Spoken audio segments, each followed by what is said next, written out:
No princípio era o Verbo, e o Verbo estava com Deus, e o Verbo era Deus. João 1:1. O Verbo é a palavra, que é Jesus. Assim como nossas palavras revelam aos outros o que se passa na nossa mente e coração, também Jesus Cristo é o Verbo de Deus, que nos revela sua mente e o seu coração. O próprio Jesus diz: Quem vê a mim, vê o Pai. E o propósito de João, nesse livro, é nos apresentar Jesus como Deus.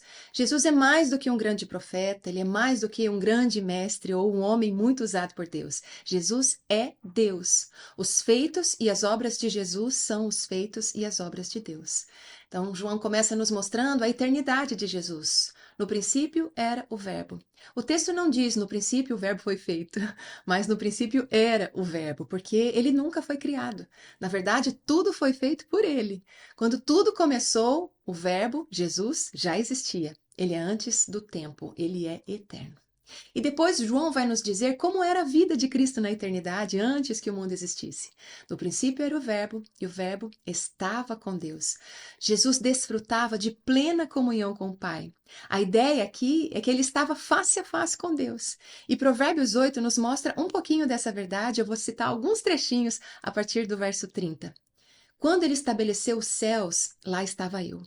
Quando traçou os horizontes, quando determinou as fronteiras do mar, quando marcou os limites dos alicerces da terra, eu estava ao seu lado. Eu era o seu arquiteto. Dia a dia eu era o seu prazer e me alegrava continuamente com a sua presença. Não é lindo? Pai e filho em plena comunhão e satisfação por toda a eternidade. E quando a gente entende essa verdade, o amor de Jesus ao se fazer homem e vir habitar entre nós se torna ainda mais maravilhoso. E finalmente, no princípio era o Verbo estava com Deus e o Verbo era Deus. Jesus é Deus. Essa é a grande tese do Evangelho de João. E agora a gente segue lendo todo o restante do livro à luz desse primeiro versículo. Que Deus te abençoe.